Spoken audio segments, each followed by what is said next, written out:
The Story of Pinocchio. Once upon a time, there was a carpenter called Geppetto. He lived alone in a humble workshop, surrounded by clocks and music boxes made out of wood, and dreamed about having his own little boy to keep him company. One evening, when he was feeling very lonely, he decided to carve a puppet out of wood. Geppetto was such a fine carver that when he was finished, the puppet almost looked real. "I will call you Pinocchio," he said. "Oh, how I wish you were a real boy." And then, tired Geppetto went to bed.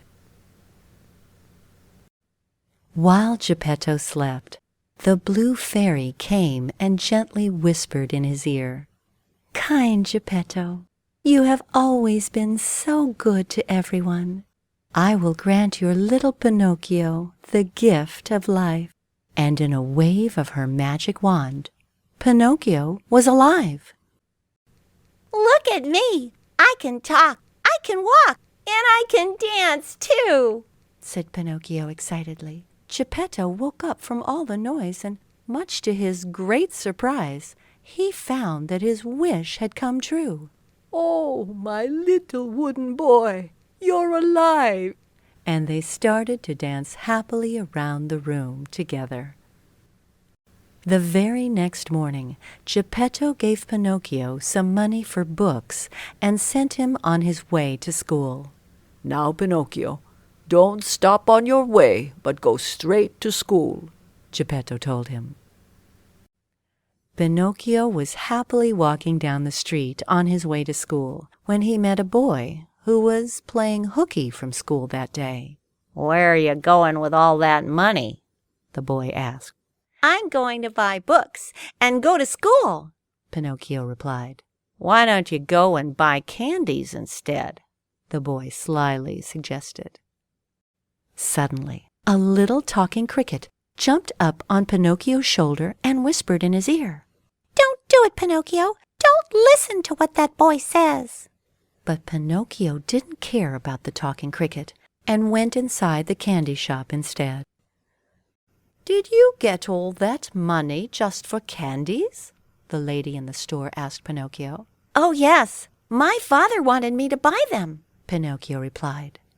All of a sudden, Pinocchio's little nose started to grow longer.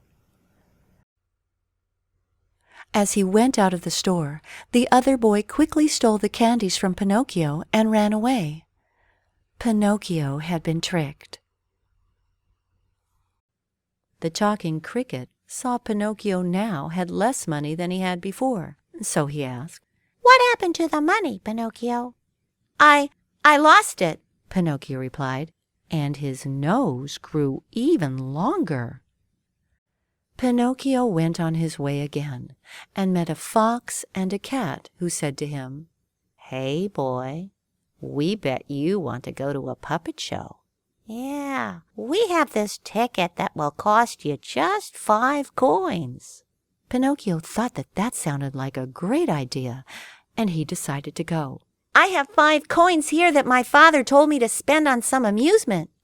And there, his nose grew again.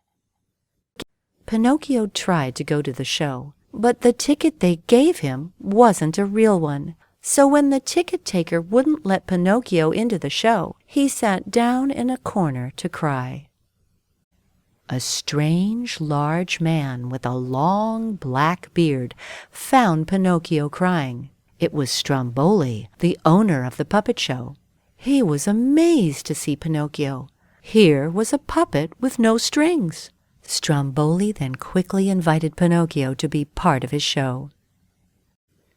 Pinocchio went on stage and he danced and skipped and sang while Stromboli acted with the other puppets. The audience loved Pinocchio and they clapped enthusiastically for him, keeping time with the music. Pinocchio got more and more excited, and he didn't look where he was going, when all of a sudden his long nose tangled with the other puppet's strings, and the show was over, with the entire crowd laughing and cheering for the performers. Pinocchio was tired from all that performing. He missed Geppetto and told Stromboli that he wanted to go back home. But Stromboli had a different idea. He grabbed Pinocchio and threw him into a cage. "You are mine now," Stromboli announced. While Pinocchio sat in the cage and cried, the talking cricket appeared again. See, Pinocchio, if you had gone to school as Geppetto told you, none of this would have happened. But the cricket took pity on Pinocchio and decided that he deserved a second chance. He scurried off to Geppetto's house and told him all that had happened and that Pinocchio now needed his help. And Geppetto hurried to the puppet show, where he found Pinocchio and rescued him from Stromboli's cage. "Thief! Thief!" yelled Stromboli as he ran towards Geppetto. "That puppet is mine!" Pinocchio thought fast, and he tripped Stromboli, who fell head first into a box of puppets. As a result, Pinocchio and Geppetto managed to escape, and they both returned safely back home. "Oh, Pinocchio," Geppetto said, "look at your nose. That is what happens to little boys who tell lies." Pinocchio was ashamed, and he decided to finally tell the truth to Geppetto. And as he did so, his nose got smaller and smaller and smaller. And then, all of a sudden, Pinocchio realized that he was not made of wood anymore. Instead, he was a real boy. He lived happily ever after with Geppetto, and Pinocchio never told a lie again. The end.